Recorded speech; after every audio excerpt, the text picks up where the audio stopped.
Faly miaraba antsika tsy amindray tonga eto amin'ny fandraisana mofinaina isika amin'ity alatsinainy maraina ity a. Misaotra Andriamanitra isika fa mbola meny ny heriny hatrany, meny tombonandro a, meny tombontona indray fa antsika manaiky ny teniny.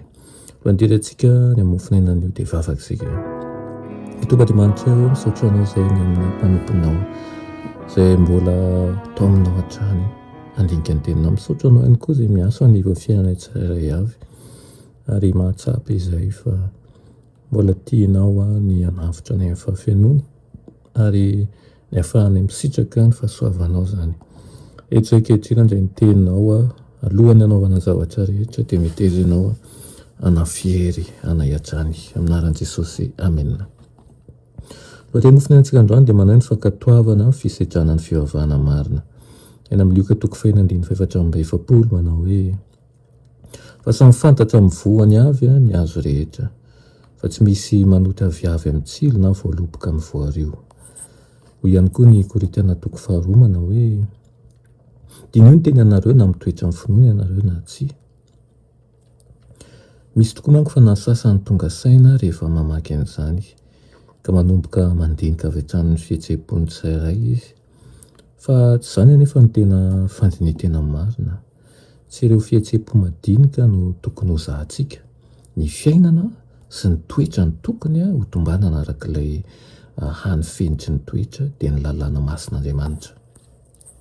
Ny voa no manambara ny toetra ny hazo, ny asantsika fa tsy ny fihetseham-pontsika no vavolombelona manambara ny momba antsika.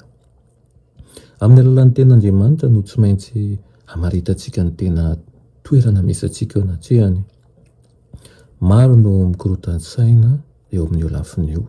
Rehefa mahatsiaro samatra azy faly izy ireo dia mihevitra izy fa ankasitrahan'Andriamanitra. Rehefa misy fiovana kosa, ohatra hoe mahatsapa fahakiviana izy, dia mihevitra kosa izy fanolozan'Andriamanitra. Tian'Andriamanitra nefa isika hatoky azy eo hampamaky vakiana ny fiainana rehetra mihitsy. Fony mbola mpanototsika dia men'Andriamanitra antsika ny zanany ho fato antsika. Koa ahoana ara no mbola hisalasalantsika ihany amin'ny fahatsarany? Kanefa izao ny fanatanterahana amin'ny fahatokiana ny adida dia mifamatotra amin'ny fahatanterahana araka ny tokony izy ny toetan'Andriamanitra. Misy asa lehibe tokony atao ho an'ny Tompo. Tonga Kristy mba hitory filazantsara amin'ny mahantra ary naniraka ny mpianana hanao toa azy koa ihany koa. Dia toy izany no hanirahan'ny mpanompony ankehitriny. Ny lohahevitra goavana momba ny mandrakizay dia mitaky amintsika mihoatra noho ny fivavahana ivelambelany amin'ny alalan'ny teny sy ny fombafomba izay andinihan'ny fahamarinana tahaka ny voninkazo tsara tarehy izay any tokotany any ivelany.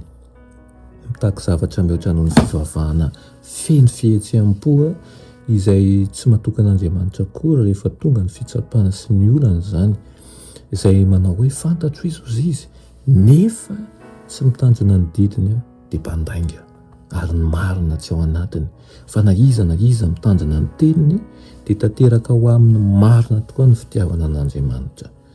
Izany indrindra no mahatonga antsika ho eto ankehitriny ary aoka izany ho hikanao tokoa dia ny fitiavanao hitandrina ny didiny, ny fitiavanao hanahaka anazy, ny fitiavanao handeha amin'ny fangasinana.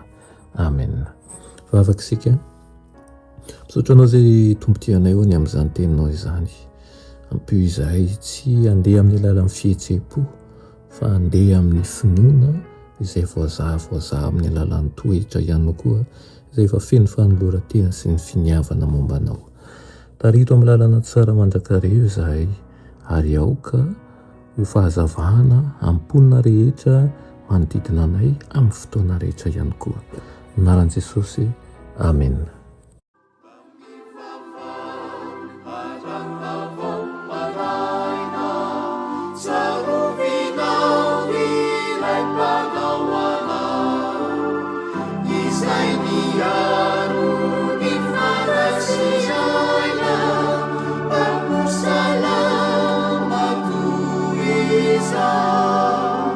Sarupi